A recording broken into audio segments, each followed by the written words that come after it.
If you would like to get your song reviewed, dear listener, there's the Filthy Capitalist option. As Sori says, $125 gets you straight to the head of the line. You don't have to be a part of the alliance. You don't have to be part of the group. Wait a minute. And the biggest thing is you don't have to wait. You hop, skip, and jump right in front of everybody. $125 gets you there. You do that 3 times, and then get mashed down to the $75 rate for perpetuity. Yes! Also, there is a band review option. So if you've got a band and you're trying to get your band some exposure, hit me up at vinsori@gmail.com, and I'll show you the details about how to pull that off. You can also jump on Patreon, and there is a option on the tiers to be able to get your band reviewed. Yep. Obviously, we can't lie to you, so we can't guarantee a positive review. Get what you get. It's just rubbish. Rubbish. Rubbish. That's British for garbage. My favorite is the community option. $1 at the gate gets you in at Patreon. You get to join an alliance. The alliance joins their points together, and that helps determine what songs that we do. The alliances hang out on Discord. Message me on Patreon to get the link. And they do all kinds of other cool things. They do Minecraft, Dungeons and Dragons. Yeah. It's really a community within the community. Anybody can go in the village, facebook.com/Vin and Sori. There's 160,000+ people on the channel. What's cool about the Discord is that it offers a real opportunity for community connection, friendship, that type of thing. And it's on Discord, so if you're not a Facebook person, it's for you. You start off at $1. Right. Plus you get exclusives. Sori and I are working on a song. So the first 15 seconds of that was on Patreon. Also, at $15 tier and above, when we actually debut the video, they're going to be there live with us. There you are, dear listener. Buy our merch. Buy our merch indeed, and the channel shall lead them to buy our merch. Yes, dear listener. Yes, dear listener. Yes, dear DJ listener. Nick in the house, y'all. It's the Doors. It's just a night of the Doors. It's just the night of the Doors, yes. Dear listener. Riders on the Storm is up next. Riders on the Storm.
the last song on the record?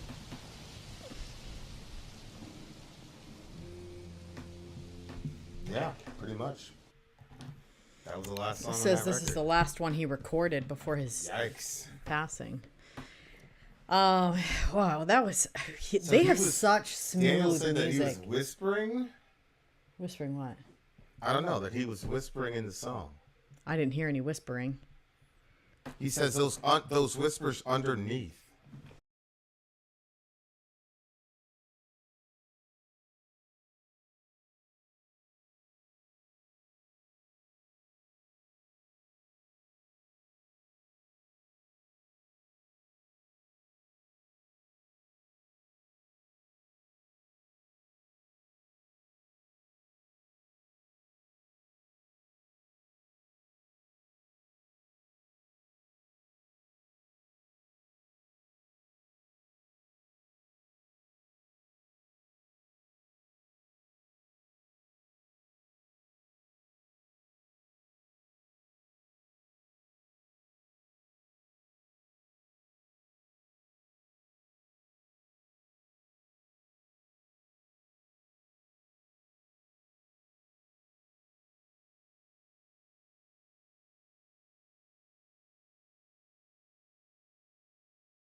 You can hear that? Yeah, a couple people heard it. Yeah.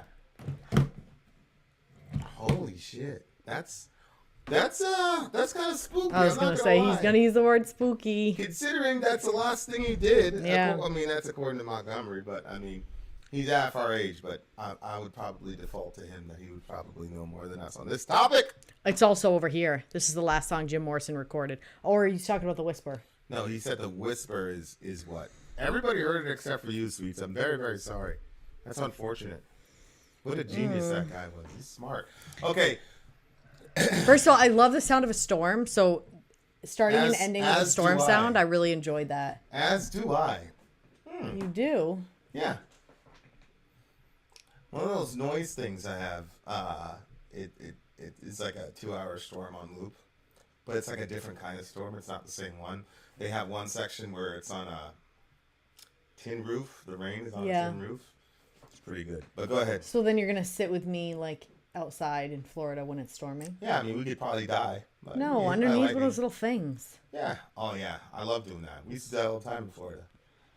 Okay. Why haven't we done anything like that? Because it's Maine. And Maine, I mean, the water is all cold and miserable in Maine. Okay. In Florida, it's not cold and miserable when it hits you because it's usually 75 outside. It's like a wonderful, wonderful shower. Continue. Riders on the storm. Okay, so what did you get from this song? First of all, the musicianship was crazy. Oh, it was really good. Do they have a keyboardist in this? They band? must. Was The there way a that it was playing. It was just, you know what I think? I think I like jazz. I think there was like a little jazzy piano section. I thought that was pretty good. Wow, you don't see. There's an organ. Yeah, I don't know. Maybe they had Guitar, some badass bass. producer, but sonically, those keys to me were Yeah. my favorite part of the song. Yeah. And I like that they, especially toward the end, they let the person like just go off on it, which is great. Okay, it's Ray Manzarek was on the organ. Okay, so that's why, because last song I was like, yeah, I basically said Jim Morrison, and I left out the rest of the band, but you have to include the whole band because the musicianship is insane. His lyricism is intriguing, and I think his personal energy is very intriguing. Yeah. To me. But Yeah. the musicianship is also really, really top notch. So it's not just a bunch of guys riding on this guy's coattails, which was by the end of the second song, I was like, okay, this guy is so powerful. They're just riding on his coattails. But if you look at this song, I mean, I like the lyrics. I like the way that he delivered them. But I like the musicianship the most on this Me song. too, absolutely. And that wasn't true for the previous two, but go ahead. I kept picturing like being in some sort of like jazzy sort of bar, not very packed, just a few people, and it's storming really bad outside. Just kind of like a cool vibe to it. I'm surprised that this song hasn't been used in more movies, true crime movies, shows. Yeah. Like this is because I mean, Yeah, if I you agree. think about what he's saying, like this should be all over like the true crime space, right? Like what he's saying is going on. What are we talking about? A killer? Yeah, like a bad hitchhiker. He basically says, you know, I'll kill your whole family. Don't pick me up. Wait, or something like what? that. I You didn't see that part. No. Oh, it has been. River says, okay, it probably has been. We just didn't recognize it because we don't know anything about this band. Oh my gosh. There's a killer on the road. His brain is squirming like a toad. Take a long holiday. Let your children play. If you give this man a ride, sweet family will die. Killer on the road. Right. That's what I'm saying. So it's like, who is he talking about there? Is he talking I about himself? find it so difficult to like process that there are people that will harm whole families that try to help them. I know. That to me is like, I know. like, you know, like the road rage situation, or, you know, somebody's a jerk and then they get offed because of that. Like all those things, those all make sense to me. But like somebody friggin' helps you, they help you, and that's the person that you kill and their family and everything. Like, I don't know, man. That's so messed up. That's beyond. I don't know. But I think that, you know, there's a killer on the road. His brain is squirming like a toad. I think that you're kind of getting this idea that the man's not right. Yeah. I mean, nobody wants their brain squirming like a toad. Yeah. But if you go up to the top, I don't know. I think the storm might be just life or existence in this world. Yeah, because of how it begins. Because it says, riders of the storm, into this house we're born, into this world we're thrown. Like a dog without a bone, an actor out on loan, riders in the storm. Like, yeah, we're all a bunch of actors. There are like elements to this life that sometimes feel like this can't be real. You know what I mean? Like there's just some things that happen that you're like, that had to have been set up. I told you yesterday. Yeah.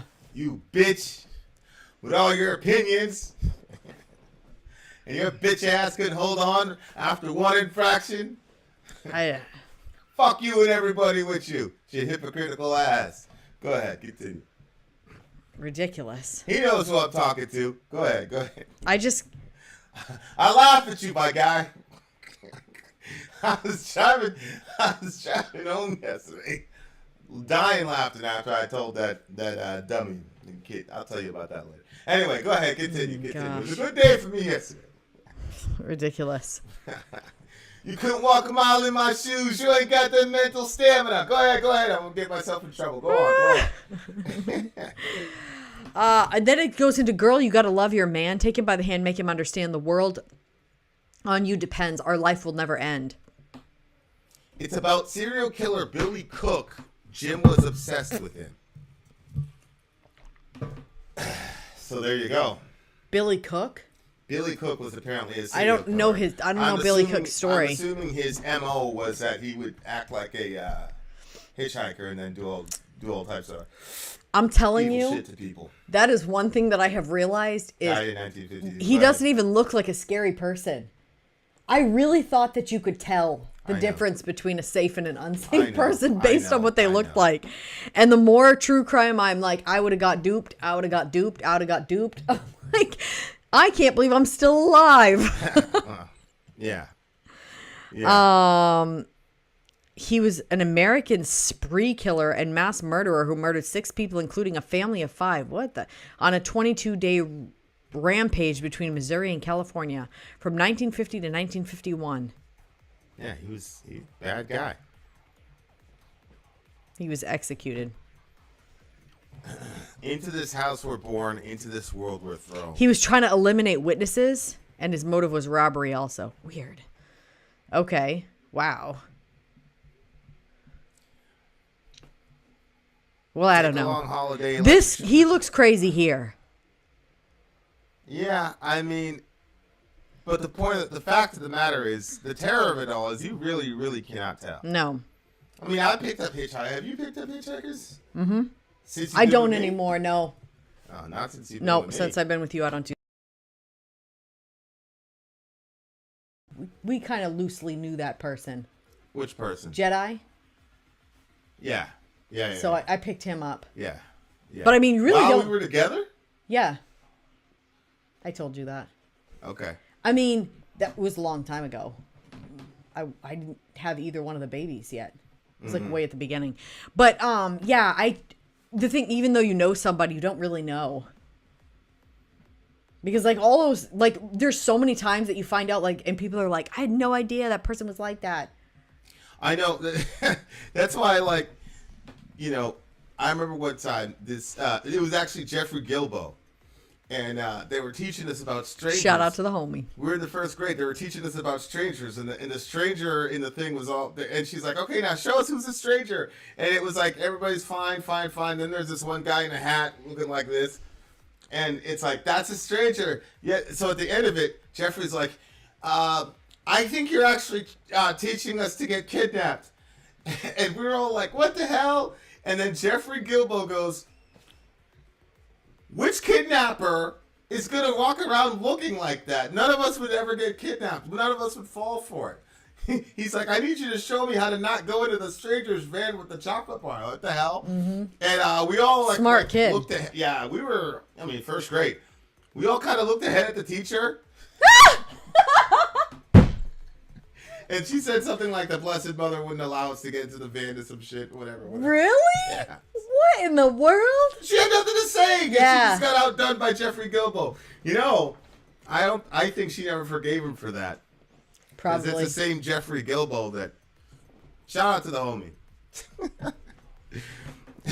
but I was like, I was all like, yeah, I was feeling so good in class. I'm like, hell yeah, I'm prepared. They're never gonna catch my black ass. All right, we're in good shape. And then Jeffrey Gilbo started talking, and I was like, oh, he's gonna get in trouble. And the more he started talking, the more all of us like slowly were turning away from her, and like from Jeffrey, looking at the teacher. Please give us some guidance. The best she could do was the Blessed Mother. 6-year-old Vinny. So then Jeffrey goes, well, what about the... And she says, shut up, Jeffrey Gilbo! Seriously? Yeah. And I pricked him later. I said, hey, what were you going to ask her? Yeah. And he said, well, why didn't the Blessed Mother help all those other kids that got kidnapped? Because they told us before that the entire reason they were doing this drill with us was because these kids kept getting kidnapped. She was right to stop him. She didn't know what to say. Yeah, she knew. Once you bring the Blessed Mother into it, as soon as you hear a but, there's no answer to that.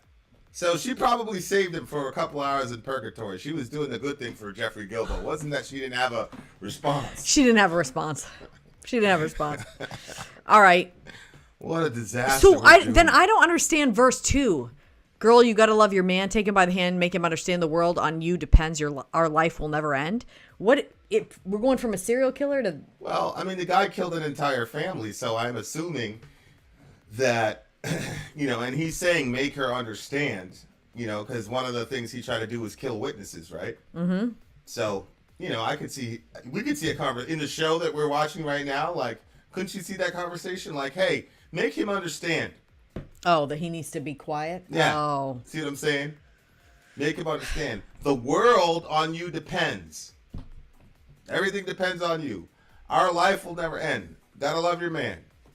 That's what I thought. I have to say, like, the older that I get and the more stuff that I see, the more I'm like... Because before, when I heard of situations where, like, somebody was trying to threaten somebody else, and so that people would shut up because of the threats, I'm like... No way in the world. And I firmly believe that I wouldn't have stopped even with the threats because I was like, but now there's too much at stake. You would have stopped what because of threats? If I witnessed something and then like they threatened the lives of my children, I'd just shut the fuck up. Yeah? That's what I think. Not you though. They threatened you and the kids? Yeah, well, yeah. Yeah, you wouldn't go to trial. You wouldn't have to worry about the trial. Oh, man. You won't have to worry about the trial after that.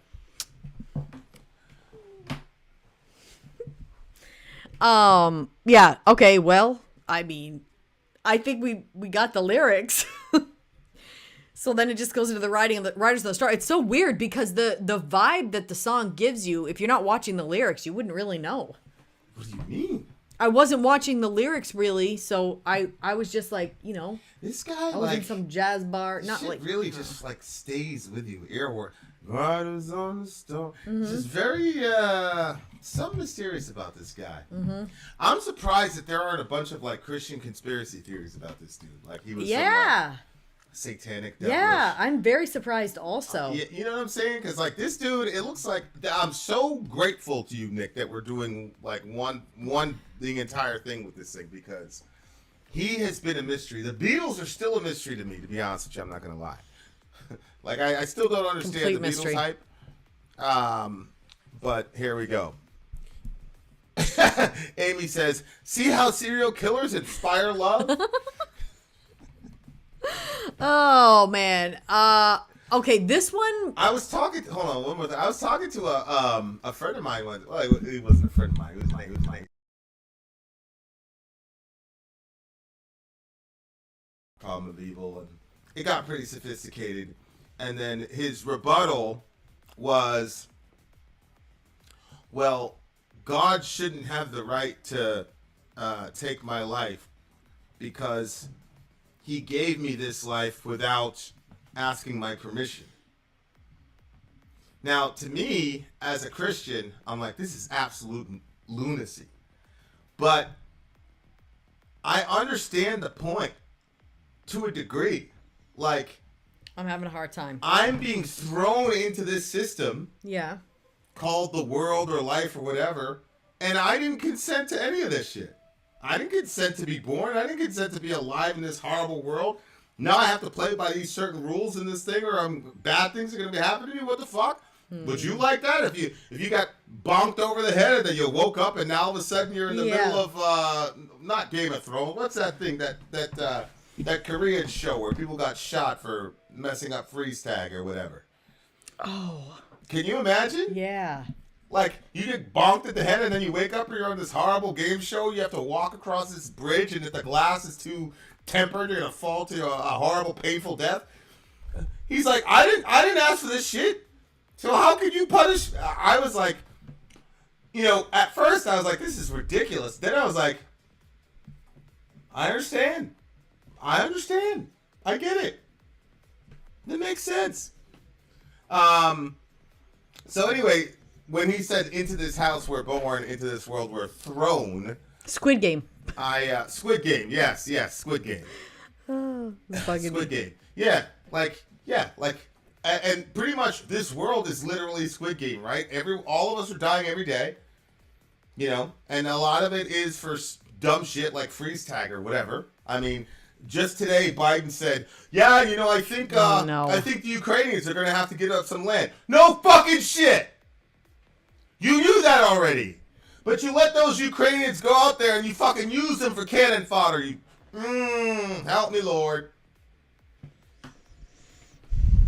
Oh, it's so frustrating to me. Because in America, we lost people over the last 2 weekends. And it's been horrible. But for Ukrainian people, it's like that every fucking day. And to know that my government was elongating that shit just so that we could play games with Russia, so we were using these people to do that, is unforgivable to me. Along with the other unforgivable shit that we've done. It's horrible. So now he's up there going, "Yeah, I just sent you guys $40 billion to elongate the war, but yeah, you're going to have to give up some land." Why the fuck didn't you tell him that, I don't know, 6 weeks ago? When hundreds and hundreds of those folks are still alive?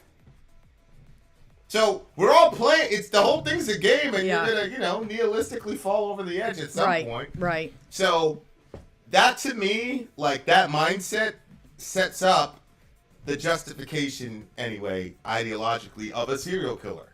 I didn't ask to be born into this house and in this world, so I'm not gonna play by any of the rules. Right? So anyway. Brilliant response. Really good song. All the songs keep getting better and better and better and better. 9.2 on this one for me. My favorite one so far, 9.6. 9.6. This is my favorite one so far. And he didn't say a ton here lyrically, but what he did say, he was able to fit about 50,000 pounds into a square inch with his lyrics. And that's another thing that's very difficult to do. Holy shit, this guy is He's a master in his the own whole right. the whole band are badasses right now. Yeah. This song, I got more respect for the band than for him, although for him, I have hella respect. And we've got a couple more of these songs left, so I'm pretty happy. Vin out! Sori out. Gone!